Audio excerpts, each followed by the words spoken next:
Assalamu alaikum. Good morning. I'm lucky to be presenting a presentation today in our seminar about the HFLab and microsurgery. There has been a couple of very nice presentations before me, and I'm very thankful to them. I'm going to give my experience of hand transplantation, which I had while I was a fellow in Louisville, USA, in the Christine Kleiner Institute of Hand and Microsurgery. Hand transplantation is a modern era surgery dealing with the loss of limb. Now, this presentation is just an overview of hand transplantation with a bit of history of the hand transplantation surgery, the repercussions of the surgery, how we identify the patient, and I will briefly outline some of the patients which has been um, managed by the hand transplantation team in Climate Institute, Louisville, USA.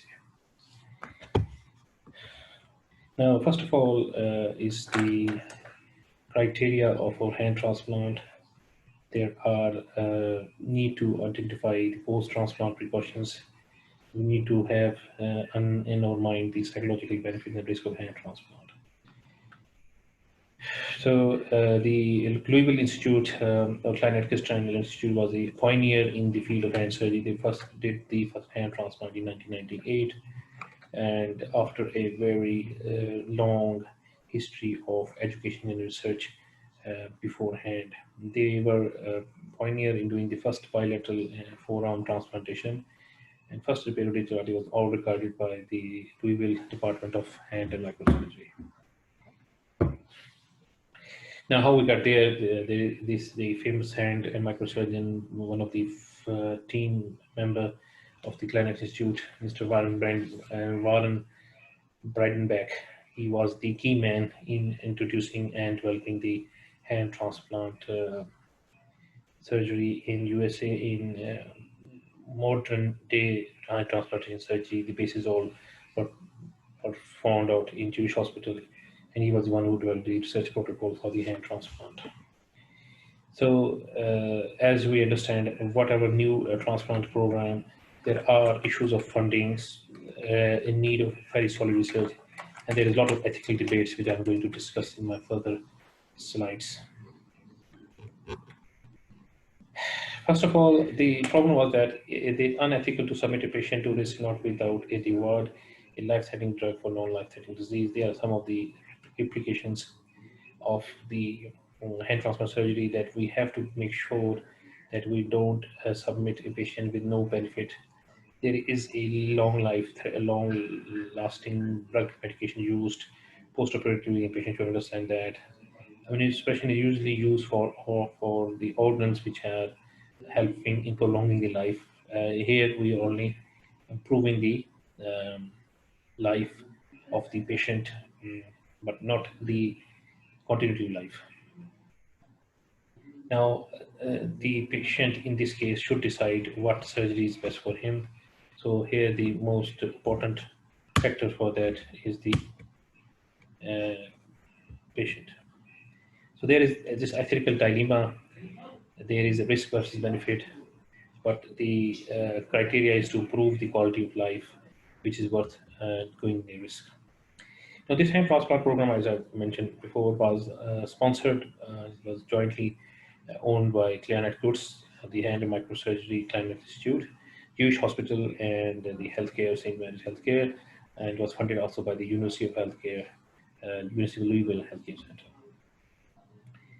They were supported by research. There was a lot of research done in guinea pigs and rats to develop the surgical techniques and all of that, and specifically to make a special program or special protocol for to withstand the donor-specific tolerance. That's to get the body ready to accept the donor. Now, in this, so far in the historically, we have 16 patients, 19 patients from USA, and with in Europe and America, which was all recorded patients in the first series. which have done surgeries and had successful outcome. There is about 96% allograft survival, almost 100%. So almost all the grafts we did was saved. 12 was done by unilaterally, and 10 were done bilaterally. The first bilateral hand transplant in USA was done in August 2010. So survival of the patient, now the longest survival allograft, it was 8 years, the first done in 1998, and 2003 they will have done one which is survived now to 2002, and right now still survived. So it's almost 20 years by the time we are doing this presentation. Only graft loss was the first we did in was done in France, and that was not due to any surgical because of the patient non-compliance with not using the immunosuppression therapy for his treatment. Now, Chinese have their own patients, a study of 8 patients with 11 hands, and they reported not a very good survival rate. That was initially 26% patient had survived only, and that's why, because 4 patients actually stopped medications, and fewer patients lost in follow-up and allergic patients. Now, current transplant research, they made a special study protocol. Still, this transplant surgery is a research protocol, is not a dedicated approved program. We have to understand that. So for any program, we have this the ingredient criteria for recipient, and so forth, also the exclusion criteria. Now, the age we decided for this research protocol was between 18 and 65, and those who are obviously missing part or all of their limbs. There has to be no pre-existing medical and psychological problems, and they must be HIV negative, surely. There shouldn't be any history of uncontrolled infection or disease or any malignancies. Shouldn't be too much proximal level amputation, which makes the success of the surgery difficult. They shouldn't have any congenital problem, and at least there should be 6 months of the duration of post-injury or trauma or loss of the limb. Blindness was also one of the contraindication exclusion, because it's very difficult to train somebody with a new hand. Inclusion criteria: donors should have cadaveric donors who have met there is special criteria of determination of death according to KRS 446.400, which is specific donor criteria by the next of kin of the patient after they have already consented in their life, and the family has also to be given the consent for the limb donation. So that's also the one ingredient criteria. It's a must for that.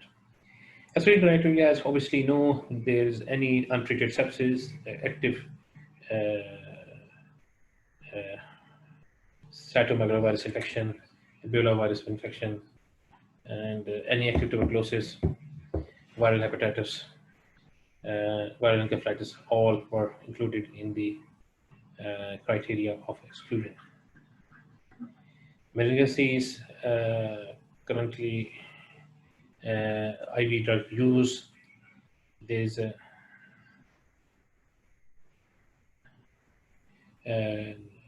tattoo within the last 6 months, any long paralysis or nerve problem, systemic disease, diabetes, alcoholism, rheumatoid or osteoarthritis, all included in the screening criteria. Now, this is one of the website which we've, if anyone wants to have information, they can go to this website, which is run by the Kleiner Institute and Kleiner Foods on www.handtransplant.com. A lot of information available of the hand transplant, and very easy to access and know about the procedure. Now, there is first step is before we put the patient on list, there is a special research authorization form is to be signed and received prior to any discussion of their medical situation. There is a special authorization form the patient has to sign, which needs to be done before patient agree to be part of the research protocol. This authorization relates to use of disclosure of health and information in the research study. All the information which has been used in the research study has to be given, and who may give out information is also included. There has to be the information limitations, who can use this health information, where they can be used. The information is being protected. There is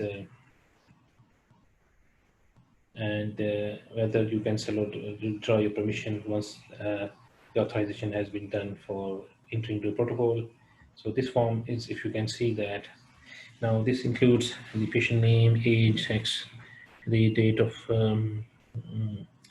the accident, where it live, the injury, type of the injury, amputation, what level, the dominance of the hand, and level of the function, which includes occupation, especially mention of the hobbies, previous surgeries, any transplant done before, use of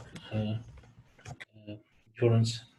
Yeah, they're happy with the use of cadaver and physician and any pre-existing medical condition, any medication they are taking. So this consent is imperative to be taken to participate in research screening. There is initial evaluation. The ultrasound scan of both upper extremities is taken. Physician provides the level of amputation. For initial evaluation, patient stays 5 days in hospital. There are all sort of blood works done to review any infection symptoms. Cross match is done, chest X-ray, CT scan, and X-ray of the teeth is done. Eye examination done, and urine test is done. Initial consultation done with the hand surgeon, which are the transplant surgeon, which are both the among the surgical team. A psychological analysis is done by a psychiatrist. Social worker is introduced as well, and patient have initial call consultation with the nutritionist and internist as well. Now there is informed consent, which is normal process before we book the patient for the trial. Is about it's cumbersome 16 pages. Both the hand surgeon and transplant surgeon will review the consent, and they will discuss with the possible recipient and the family. The session is already videotaped as it is a such protocol. There is an advocate sitting there who is someone who reviewed the consent with as possible with both the recipient and family to ensure that all questions are answered. And if there is any query in between, that also is written and documented. There is a special patient selection committee which comprises of the research manager, hand transplant surgeons, psychiatrists, dietitian, and social work, which decide which patient is first on the list and how to move about the patient waiting list. All view tests are all viewed and consultation done. The expectation that the patient who recipient should be healthy, motivated, and he will follow the all treatment plan, and hopefully with a good surgical outcome and able to give a good informed consent. Now, the patient selection committee approves the possible recipient will be on a proper listed, which is called the listed patient. Now, there is a special organization which is called Kentucky Organ Donor Affiliate, is notified that this patient is on possible recipient list, and then they try to find out for the donor. The match is for the gender, skin tone, race, age range, viral status, blood typing as well, and cross match. Now it's time to wait, and once we get a donor, then we start the process again. That important call that once the coder calls to inform the possible donor is available on the list, the research manager initiates the protocol for start of the hand transplant. The recipient are notified and his current status is confirmed. He's put on NPO, and if he's out of Louisville City or out of the Jewish hospital, then he's quickly taken towards the Louisville surgery. The hand transplant team is organized, complaint of hand surgeon, the transplant surgeon, and the donor harvest team, the tissue typing pathologist, surgeon, anesthesia, floor nursing are got ready, security, public relations, administration, and authorities are all informed. Now, this is a very time-sensitive procedure once the patient is coming up to the surgery and there is a possible donor limb has been retrieved. That timing is everything. Time is essential to make sure that all go well. Now, recipient may be required to head to Louisville prior to all testing with the donor is completed, while the retrieval team is sent to the donor to retrieve the limb. The recipient arrives in Louisville and is being prepared for surgery. Informed consent is reviewed one more time. Communication is key. Patient is asked any question he wants to know. The recipient is normally admitted at the alias name so that there is cameras, the video taping setup done, press statement for completion of surgery is done. The surgery is done under close monitoring. The patient normally stays at Jewish hospital for 7 days. There is a monitoring by an HDU team or hourly check, color, temperature, lab, daily dressing is done, scene is checked, close monitoring medication is done, physical therapy starts on 5th day. This is what you can see the hand of patient of special orthotic setup is done post-operatively to start moving straight away. So you can understand that the hand therapy usually start on 5th day once swelling subsides and enough time is for circulation to set in. You can see this nice picture there. Now there are some of the risks of the surgery, which we may understand just an overview of that. The type of rejection which we can face is hyperacute, acute, and chronic. Hyperacute, which occurs within minutes and hours of the surgery, is more primarily antibody mediated and very difficult to correct. That one. Acute, which occurs in the first 3 months of post-transplant, so patients under observation closely, and if anything, rejection happens after 90 days, we call it as a chronic type of rejections. Now, when we start individual immunosuppression, if we give it too little, there is a risk of rejection. If we give too much, there's a lot of complications with the immunosuppression drugs, which are neoplasia, nephrotoxicity, infection, and CVS. So risk of infection in transplantation is the cause of epidemiological exposures. So we understand that immunosuppressive therapy will decrease the underlying immune mechanism of the patient. If patient already have this immune deficiency and there is neutropenia, lymphopenia, or associated uremia, malnutrition, diabetes, alcohol, or viral infection, they all increase the risk of infection or rejection in long term. Hand therapy usually starts on the 5th day, and it's 6 days a week and 2 to 3 hours, and it starts for regularly for first 90 days. So it's very important imperative for the hand transformation. Initially, start with maximizing range of motion to protect all healing structures, blood, nerve, tissues, vessels, and tendon. Importance in positioning and sensitive precautions are very important. So we don't want our patient to get burned while being rehabilitated. Daily monitoring of wound healing and skin changes are done. As the healing of the structure progresses, so does the vigorous range of motion. Now, light functional activities are done as occupational therapist makes it okay to start. Promote grasp and pinch. Electrical stimulation is also done to increase the tendon glide. Strengthening is added and customized to target the most needed areas. There is increased repetition amount of strength resistance with strengthening. Continuous documentation is done of pain, healing, range of motion, strength, and sensory return. Once after 3 months, when this patient have fully is efficiently rehabilitated, then they develop a team composed of the occupational therapist, hand surgeon, and to prepare the patient to go home, where still close medications appointments are done.